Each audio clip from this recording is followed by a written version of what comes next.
T9A in Bavaria, weekly doses fantasy battles in 9th Age from Germany. Today we are talking about Rules Explained in Figures update to version number 7, released on the 2nd September of 2021. Now, the topics were maneuvers of ambushing units, the effects of the wheel turns on combined units, then bounce spells and casting modifiers, forest spells and other terrain features, area attacks against units with matching bases, nudging units that lost base contact to enemy units, removing all rank and file models as casualties from combined units, effects affecting characters leaving combined units, and last but not least, matching bases and stand behind in incomplete ranks. As always, if you have suggestions for my FAQ, suggestions to improve, or other feedbacks, use the appreciate channels on the9th-age.com. So let's have a direct look at the things. I put the sites where there are changes. Okay, the topic of ambushing units and maneuvers. Well, the ambush rule basically says that after movement, the unit has to be within march range of the place it entered the game, and that it can only advance. So, there were some questions which arise and which are now cleared by the examples. Okay, this is the example here. On A, we've got a unit, March 8, Advance 4. It comes in contact with the board edge and aligned to the board edge. It advances, makes a wheel 4 inches, within the 8 inches. Everything perfect. Then, here we have a unit which already is 8 inches long, in contact with the board edge, aligned to the board edge. It can only move 1 inch, because then the most back part of the front rank of the models which are the farthest away from the entering point are 8 inches away. Then, another example here, that unit already is farther away than 8 inches when entering. No problem, the 8 inches, because in this case here is the march range of the unit, are checked at the end of the movement. So it can still reform around its center to a formation where it is within this 8 inches, or better phrased, within that march range. And here, well, that's a long conga line. Well, reforming, it has to reform around the center of the unit. And then, yes, the first row is still within the march rate of the board edge, or the entering point, so everything is okay. Well, at least I thought that this one here would not be possible, and also did not catch this one before. And I thought this to be impossible, because I did not realize that the check is at the end of the movement phase. So, quite a lot of things learned. Be aware of my minors catching you now on places that you've never gone before. Okay, let's have a look. What's next? Okay, which models are affected by the wheel turns in combined units? Well, easy? Not so easy. Well, the wheel turns has an augmented effect and a non-augmented effect. And it basically affects the unit it's cast on. Okay, so let's check it. We've got a green unit with one character, and an orange unit with a character too. So, the non-augmented version is cast on the green unit.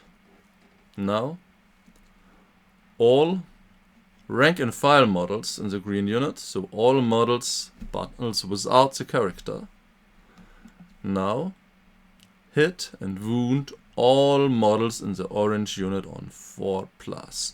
Yes, even the opposing character. They hit and wound on 4+. Because they're the ones affected. Then, I want more. I cast the augmented version. Okay. Again on the green unit. Now, all rank and file models in the green unit, so all models without the character, are hitting and wounding orange units on 4+, and are hit and wounded by orange units on 4+. So even the orange character does hit and wound green units, green rank and file models on its unit on 4+. Okay. What is with the character? Well, the green character is still hit and wound at its normal values. And he still hits and wounds the orange models on his normal value, under both versions, augmented and non-augmented. Then, let's jump to bound spells and casting modifiers. Well, bound spells to have the casting modified only if it's specially stated. Then here it's explained how it works with the casting, the 2 dice and the 3 dice, the different power levels. And here it says magic resistance. Magic resistance especially states that it's also affecting bound spells. So, let's have fun with an example. I've got an Art of Battle. I cast an unerring strike. I use a lower version for a value of 4. I cast it on that orange unit. The owner of the orange unit doesn't like opposing magic. So, he managed to bring magic resistance 2 through an obsidian rock. That would reduce the casting the power level of 4 to a power level of 2. If he really doesn't like magic and managed to bring 3 banners, the 3 eta icons, then he would reduce the power level by 5. It's a value, so the power level would be -1 if 2 dice are used. Is it an automatically dispel? No. You still have to use 1 dice. But as you can't roll under 1 with 1 dice, then it's automatically dispelled. But you still have to spend dice on it. Then, how is it with Twisted Effigy? If it's cast on the unit who uses the bound spell. Well, it doesn't mention that it's affecting bound spells, so no. Still normal power levels. And does my Wizard Master increase it? Nope. Doesn't state especially that it's the case on bound spells, so it doesn't help. And so it goes on. So, have a look at forest spells on units and other terrain features and dangerous terror tests. Well, both Spirit of the Wood and Forest Embrace place forest under a unit and make sure that that forest moves along with the unit, no matter what the unit does. But both don't replace other terrains. And the rules of dangerous terrain say that you take dangerous tests for terrain features, for not more for the same terrain feature at the same time, but you take tests for as many terrain features, as many different terrain features, which force you to take tests. So here, this blue unit has Spirit of the Woods or Forest Embrace on it. It's standing in ruins. It doesn't have to test because of the forest, because both spells granted Strider Forest, or at least the Spirit of the Wood does. So, if Strider Forest is there, no test for the forest, but you're still testing for the ruins. How do matching bases affect the number of hits from area attacks, for example catapults? Well, area attack is here. Basically, you count the number of models in the rank, compare it to the area value, and that's the number of hits. Matching bases is here. Matching bases basically say that a model with matching bases counts as if there would be models placed there. So, I shoot with a catapult on the unit, I hit, and it's not 1, 2, 3, 4, 5, 6, 7, 8, 9. It counts as if all models here are in. It's all places filled with models, so it's the maximum of 16 hits, which is here. Let's look on. How do you nudge units when several friendly units lose base contact at the same time? Well, losing base contact basically says you nudge either sidewards or up downwards, and you can combine both. And you use straight lines, and you nudge only the minimum amount of space needed to come back into contact. So, have on some examples. Example A. Green unit is sandwiched from orange units. So many models die that this unit and this unit fall out of combat. Now, the player has to decide, can nudge this unit till here, contact. And this one can go sidewards and then downwards. So it's as seen here. Still in contact. So next example B, the green unit is sandwiched again. In this case, unit B can only nudge till it's in contact here. Then blocks a nudge for unit A. So no nudging for unit A. Okay. Can you nudge in a way that adds less units in contact? No. You have to nudge in a way and in an order which brings as many units into contact as possible. If there are several possibilities which bring the same number of models into contact, units into contact, but different ones, the active player chooses the order of the nudging. Here it goes. How does the position of characters change if all rank and file models in the unit are wiped out? Okay. Removing rank and file models. Well, that basically says you remove the models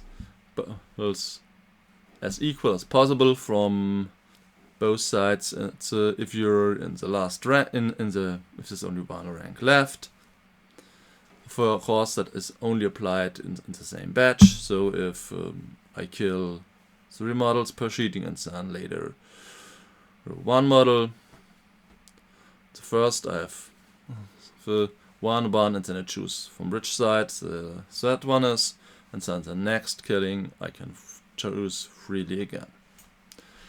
Now, if there's still a rank more left than the last one remaining, you can pick freely where in that the final last rank it is. Okay, but what happens if an illegal formation is after removing models? Well, then you immediately redistribute the models, so the formation is legal. Again, priorities. Well, as that width changed as little as possible, the front facing moved as little as possible, and then as few as possible, as few models as possible random distributed. So here we've got a unit and a character. This unit is wiped out by shooting.